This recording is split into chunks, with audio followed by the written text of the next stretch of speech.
Olá! No nosso primeiro episódio, você vai ouvir o conto de Machado de Assis, intitulado Quem Conta um Conto. Vamos lá!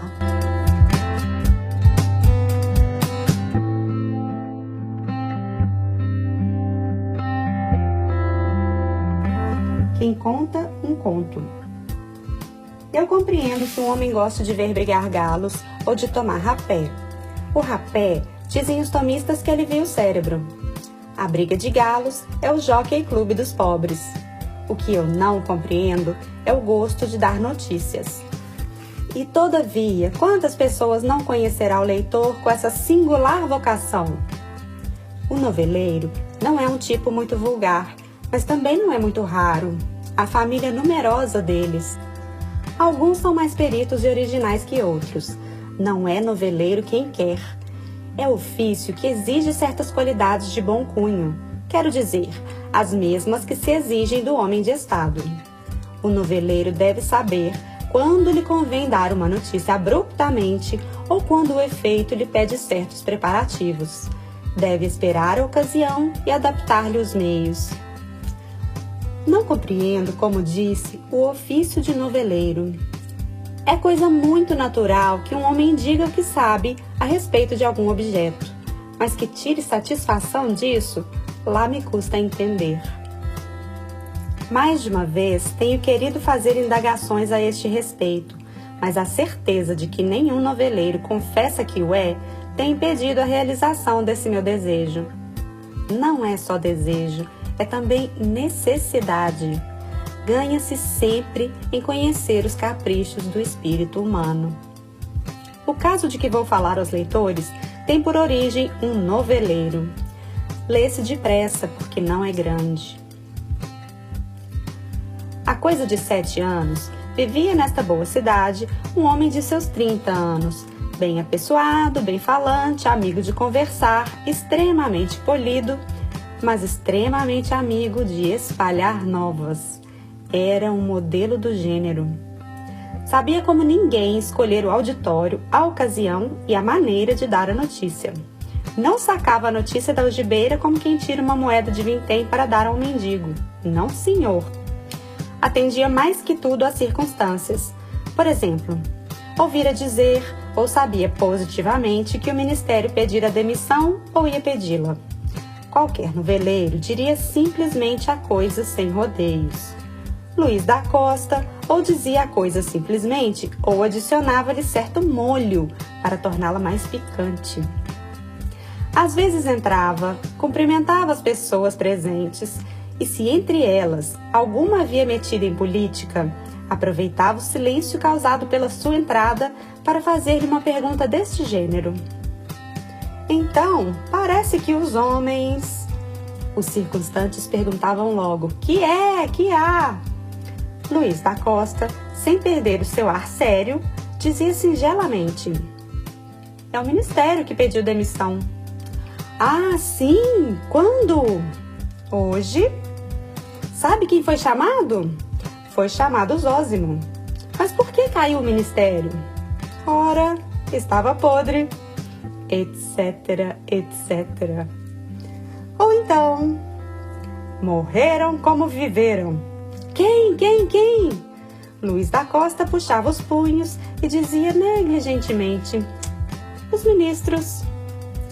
Suponhamos agora que se tratava de uma pessoa qualificada que devia vir no paquete. Adolfo Thiers ou o príncipe de Bismarck. Luís da Costa entrava, cumprimentava silenciosamente a todos e, em vez de dizer com simplicidade, veio no paquete de hoje o príncipe de Bismarck. Ou então, o Thiers chegou no paquete. Voltava-se para um dos circunstantes. Chegaria o paquete?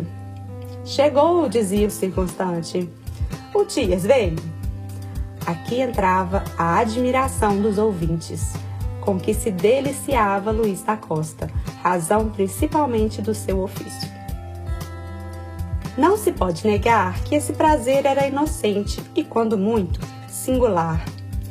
Infelizmente, não há bonito sem senão, nem prazer sem amargura. Que mel não deixa um travo de veneno, perguntava o poeta da jovem cativa. E eu creio que nenhum, nem sequer o de alviçareiro. Luís da Costa experimentou um dia as asperezas do seu ofício. Eram 2h da tarde. Havia pouca gente na loja do Paulo Brito, 5 pessoas apenas. Luís da Costa entrou com o rosto fechado, como homem que vem pejado de alguma notícia. Apertou a mão a 4 das pessoas presentes. A 5ª recebeu um cumprimento porque não se conheciam. Houve um rápido instante de silêncio, que Luís da Costa aproveitou para tirar o lenço da algibeira e enxugar o rosto. Depois, olhou para todos e soltou secamente estas palavras. Então fugiu a sobrinha do Gouveia? Disse ele rindo. Que Gouveia? Disse um dos presentes. O Major Gouveia, explicou Luís da Costa. Os circunstantes ficaram muito calados e olharam de esguelha para o 5º personagem, que por sua parte olhava para Luís da Costa. O Major Gouveia da Cidade Nova? Perguntou o desconhecido ao noveleiro. Sim, senhor. Novo e mais profundo silêncio. Luís da Costa, imaginando que o silêncio era efeito da bomba que acabava de queimar, entrou a referir os pormenores da fuga da moça em questão. Falou de um namoro com o alferes, da oposição do major ao casamento, do desespero dos pobres namorados cujo coração, mais eloquente que a honra, adotaram o alvitre de saltar por cima dos moinhos. O silêncio era sepulcral. O desconhecido ouvia atentamente a narração de Luís da Costa, meneando com muita placidez uma grossa bengala que tinha na mão. Quando o alviçareiro acabou, perguntou-lhe o desconhecido. E quando foi esse rapto? Hoje de manhã. Oh, das 8 para as 9 horas. Conhece o Major Gouveia? De nome. Que ideia forma dele? Não forma ideia nenhuma. Menciono o fato por 2 circunstâncias. A primeira é que a rapariga é muito bonita. Conhece-a? Ainda ontem a vi. Ah, a segunda circunstância. A segunda circunstância é a crueldade de certos homens em tolher os movimentos do coração da mocidade. O alferes de que se trata dizem-me que é um moço honesto, e o casamento seria, creio eu, excelente. Por que razão queria o major impedi-lo? O major tinha razões fortes, observou o desconhecido. Ah, conhece-o? Sou eu. Luís da Costa ficou petrificado. A cara não se distinguia da de um defunto. Tão imóvel e pálida ficou. As outras pessoas olhavam para os dois sem saber o que iria sair dali. Deste modo, correram 5 minutos. No fim de 5 minutos, o Major Gouveia continuou. Ouvi toda a sua narração e diverti-me com ela. Minha sobrinha não podia fugir hoje de minha casa, visto que há 15 dias se acha em Juiz de Fora. Luís da Costa ficou amarelo. Por essa razão, ouvi tranquilamente a história que o senhor acaba de contar com todas as suas peripécias.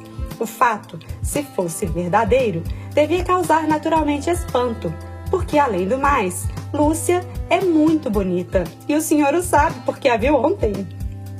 Luís da Costa tornou-se verde. A notícia, entretanto, pode ter se espalhado, continuou o Major Gouveia, e eu desejo liquidar o negócio, pedindo-lhe que me diga de quem a ouviu. Luís da Costa ostentou todas as cores do arco-íris. Então, disse o Major, passados alguns instantes de silêncio. Senhor Major, disse com voz trêmula Luís da Costa, eu não podia inventar semelhante notícia. Nenhum interesse tenho nela. Evidentemente, alguém me contou. É justamente o que eu desejo saber. Não me lembro. Veja se lembra, disse o Major com doçura. Luiz da Costa consultou sua memória, mas tantas coisas ouvia e tantas repetia que já não podia atinar com a pessoa que lhe contara a história do rapto. As outras pessoas presentes, vendo o caminho desagradável que as coisas podiam ter, trataram de meter o caso à bulha. Mas o major, que não era homem de graças, insistiu com o alvissareiro para que o esclarecesse a respeito do inventor da balela. "Ah, agora me lembra", disse de repente Luiz da Costa. "Foi o Pires." "Que Pires?" "Um Pires que eu conheço muito superficialmente." "Bem, vamos ter com o Pires." "Mas, senhor major..." O major já estava de pé, apoiado na grossa bengala e com ar de quem estava pouco disposto a discussões. Esperou que Luiz da Costa se levantasse também. O alvissareiro não teve remédio senão imitar o gesto do major, não sem tentar ainda um... "Mas, senhor major..." "Não há mas, nem meio mas. Venha comigo, porque é necessário deslindar o negócio hoje mesmo." "Sabe onde mora esse tal Pires?" "Mora na Praia Grande, mas tem escritório na Rua dos Pescadores." "Vamos ao escritório." Luiz da Costa cortejou os outros e saiu ao lado do Major Gouveia, a quem deu respeitosamente a calçada e ofereceu um charuto. O major recusou o charuto, dobrou o passo e os dois seguiram na direção da Rua dos Pescadores. "O senhor Pires..." "Foi à Secretaria da Justiça." "Demora-se?" "Não sei." Luiz da Costa olhou para o major ao ouvir essas palavras do criado do Sr. Pires. O major disse fleumaticamente: "Vamos à Secretaria da Justiça." E ambos foram a trote largo na direção da Rua do Passeio. Iam se aproximando às 3h e Luiz da Costa, que jantava cedo, começava a ouvir do estômago uma lastimosa petição. Era-lhe, porém, impossível fugir às garras do major. Se o Pires tivesse embarcado para Santos, é provável que o major o levasse até lá antes de jantar. Tudo estava perdido. Chegaram enfim à secretaria, bufando como 2 touros. Os empregados vinham saindo, e um deles deu notícia certa do esquivo Pires. Disse-lhes que saíra dali 10 minutos antes num tílburi. "Voltemos à Rua dos Pescadores", disse pacificamente o major. "Mas, senhor..." A única resposta do major foi dar-lhe o braço e arrastá-lo na direção da Rua dos Pescadores. Luiz da Costa ia furioso. Começava a compreender a plausibilidade e até a legitimidade de um crime. O desejo de estrangular o major pareceu-lhe um sentimento natural. Lembrou-se de ter condenado 8 dias antes, como jurado, um criminoso de morte, e teve horror de si mesmo. O major, porém, continuava a andar com aquele passo rápido dos majores que andam depressa. Luiz da Costa ia rebocado. Era-lhe literalmente impossível apostar carreira com ele. Eram 3h05 quando chegaram defronte ao escritório do Sr. Pires. Tiveram o gosto de dar com o nariz na porta. O major Gouveia mostrou-se aborrecido com o fato. Como era um homem resoluto, depressa se consolou do incidente. "Não há dúvida", disse ele. "Iremos à Praia Grande." "Isso é impossível", clamou Luiz da Costa.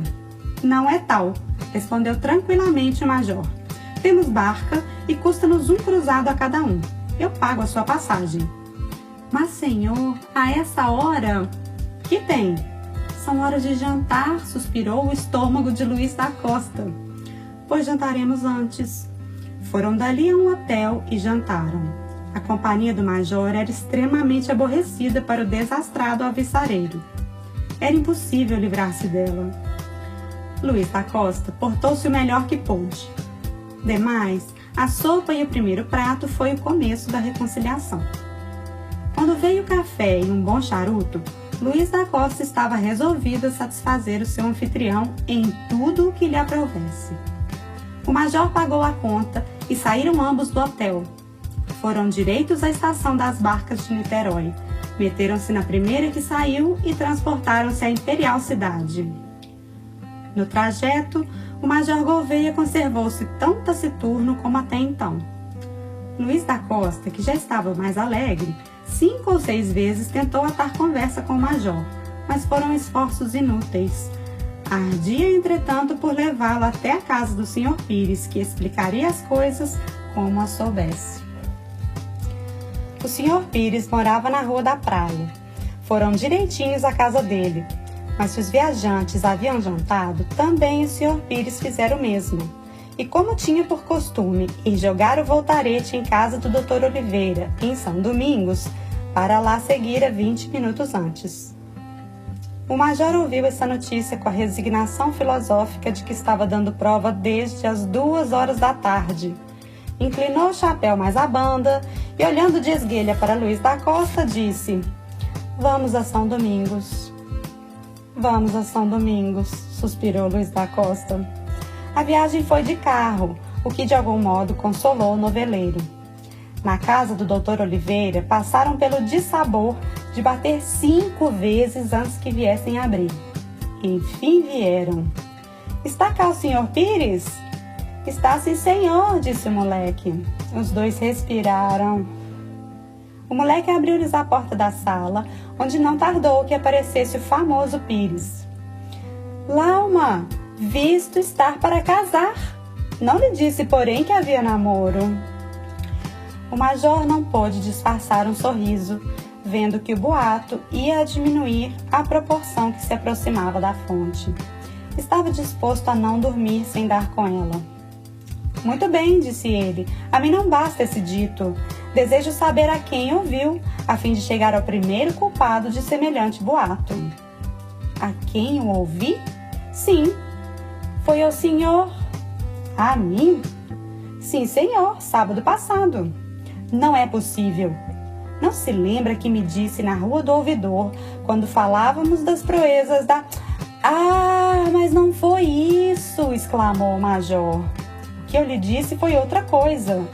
Disse-lhe que era capaz de castigar a minha sobrinha, se ela, estando agora para casar, deitasse os olhos a algum alferes que passasse." "Nada mais?" perguntou o capitão. "Nada mais." Realmente é curioso." O Major despediu-se do desembargador, levou o capitão até Mata Porcos e foi direto para casa, praguejando contra si e todo mundo. Ao entrar em casa, estava já mais aplacado. O que o consolou foi a ideia de que o boato podia ser mais prejudicial do que fora. Na cama, ainda pensou no acontecimento, mas já se ria da amassada que dera aos noveleiros. Suas últimas palavras antes de dormir foram: "Quem conta um conto..." O conto que você acabou de ouvir é de Machado de Assis e é intitulado Quem Conta um Conto. No próximo episódio do Quem Conta um Ponto, vamos conhecer a sabedoria e a filosofia de um par de botas. Você não pode perder. Quem Conta um Conto é uma produção de Renata Bicalho. E se você ficou curioso para saber um pouquinho mais, tem conteúdo no Instagram, @RenataBicalhoEscritora. Para não perder nenhum episódio, assina aqui o feed. Eu sou a Renata Bicalho, idealizadora e apresentadora desse podcast. Obrigada e até o próximo episódio.